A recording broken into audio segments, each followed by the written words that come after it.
What is up, down, and sideways, all you beautiful individuals? It is another epi of League Unlock. Eric and Mark here with you beauties as we look in the rear view for week one in the LEC. Best of threes, which we are all, of course, very thankful for, even if the schedule and the rankings get a little bit more complicated when some teams are playing two series, some teams are playing one, and this week it seems like playing two series was a bit of a curse.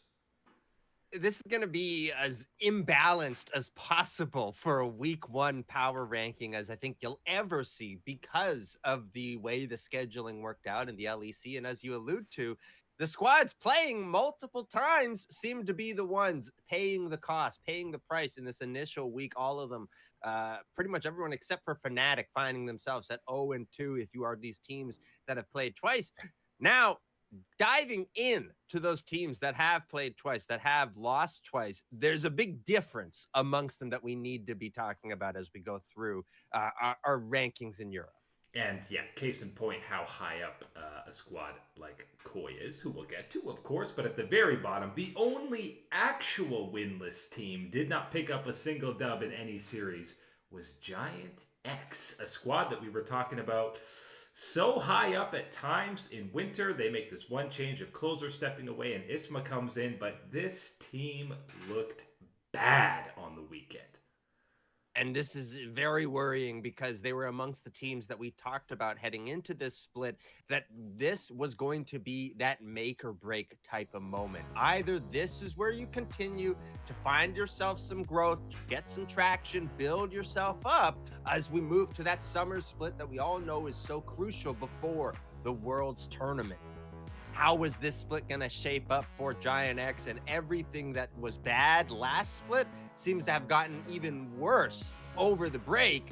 And the fact that I think everybody else in the LEC is taking that stride forward, is pushing forward in this next split. Giant X finding themselves doubly behind the rest of the pack.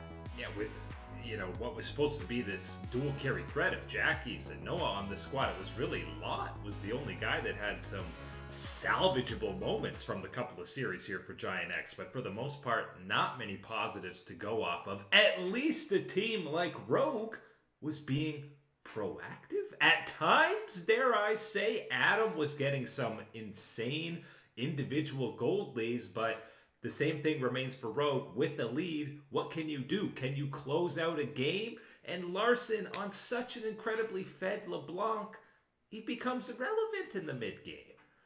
It's a half step forward for this Rogue team because at least you're getting that positive traction within the game now, because before there was really ever not really anything going the way of this Rogue team. Now you have Adam playing to the likes of what we have known him to play for in the past in the LEC and be able to establish himself in that top side and the damage and the numbers that come through.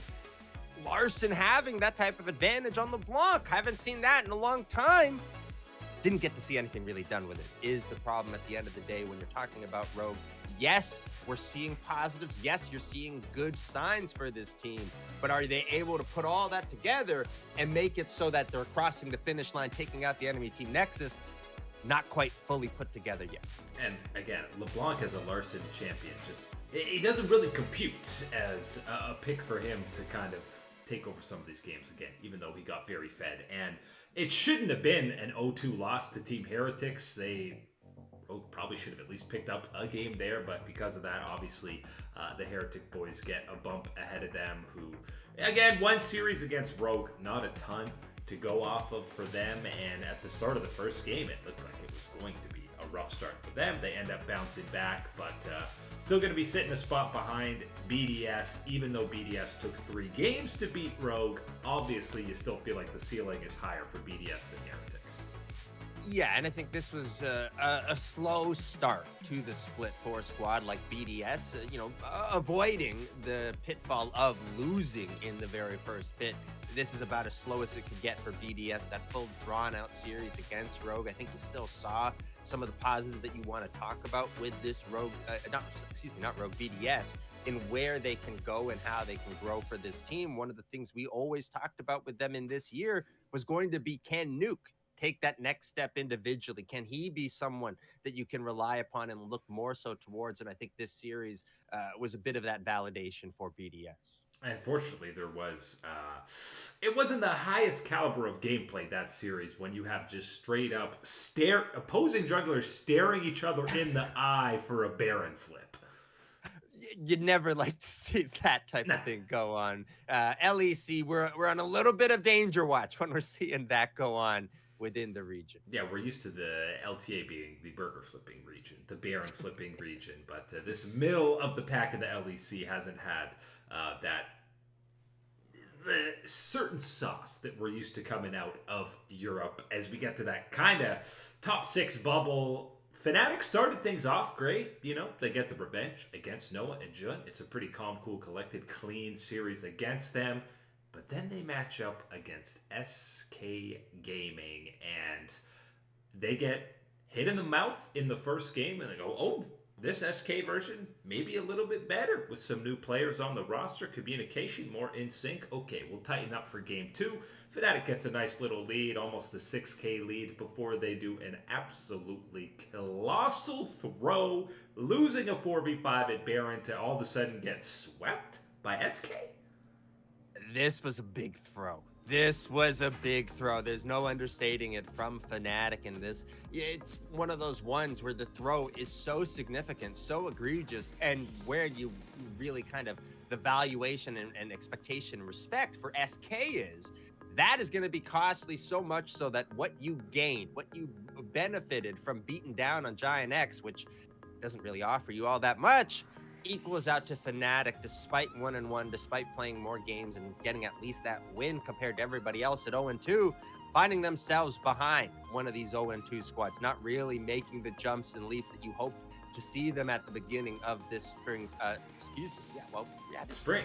Hard to keep track. Some are using numbers, some are using seasons. It's pretty much impossible. But Fnatic, yeah, it's all about matchups, especially this early in the split for when you're doing these rankings. And what was about as soft a lob to kick things off against a struggling Giant X and a revamped SK lineup, Fnatic definitely fumbles the bag a little bit. I think everybody looks lost in this one for Fnatic. This isn't really one of these ones where you can individually pinpoint on this guy is the mistake, this was the problem here. I think everybody contributed to where that slippery slope happens in the SK series, to lose the advantage that you had earned for yourself within that game. And sandwiched in between those two, Vitality obviously didn't have the 2 matchups, but they had the similar head-to-head against Giant X that Fnatic had. The Vitality series was even cleaner than that of Fnatic, and obviously that was less of an anticipation in the support debut for Niski, but this series was really about the solo lanes for Vitality, the young stars. Chayek goes deathless in this series, and Nako, early contender for best Gnar game of the series, of the season. Oh, holy moly, Mega Gnar all over the place. Love seeing that one for Vitality. Yes, the storyline is going to be Niski support winning in debut and that type of line, but it really should be. The details are about those solo lanes as you're lying out. This was important for Vitality. We talked heading into this split, seeing that the numbers really were relatively positive. One of these teams that should be contending should have had higher results than what they ended up with. And then we talked about the change, bringing in Niski for Hylissang and where that was going to be. And I think this was simply not really a thing about what Niski was doing right for the team, which, don't take that the wrong way. There were good positive things that he was able to put through, both as that duo in the bottom lane and for the rest of the team later on in team fights. But I think the big one is he wasn't costing this squad with the way some of the decisions, some of the chances, the playmaking opportunities that were being taken before. So you love to see that for this Vitality team, get the early right foot start for the season. And it really felt like, Hylissang is always the primary engager and kind of has been throughout his entire career. It felt like Niski, probably feeling things out, was more the secondary. It was guys like Linsis making that main engage and Niski being right there to follow up and being on the same page. It's only one series, of course, but it seems like as a whole. Vitality looking a little bit more in sync to kick things off early on in spring here. Then we get to this 0-2 squad in the top 3. Movistar Koi has the 0-2 team way up here again. It's matchups. We saw them go head-to-head against the 2 best teams in the league in G2 and Carmine Corp. And Koi takes a game off of both of them, has another competitive game in the series, and honestly, kind of threw the Carmine Corp series and probably should have won that. Not even honestly. I think that is just a flat out, bold, italicized, underlined, however many special figures we can throw in there. That is a throw from the squad of Movistar Koi in that moment against K-Corp. Yes, you do need to take this one with that massive grain of salt of understanding that this is an 0-2 record team, but knowing who you have played, how you played them, and now saying, you got to play against everybody else without including those top 2 on the rest of your schedule. I've got faith that this Movistar Koi team finds a way to put the W's, put those results in the win column for them in this split. That's what's going to be required of them. And you saw, I think, a lot of the positives that we saw from them in the spring split, still some of the pain points, of course, of that early winter split still in there, but still the positives and power that you want to see when you're talking about a squad like Movistar Koi.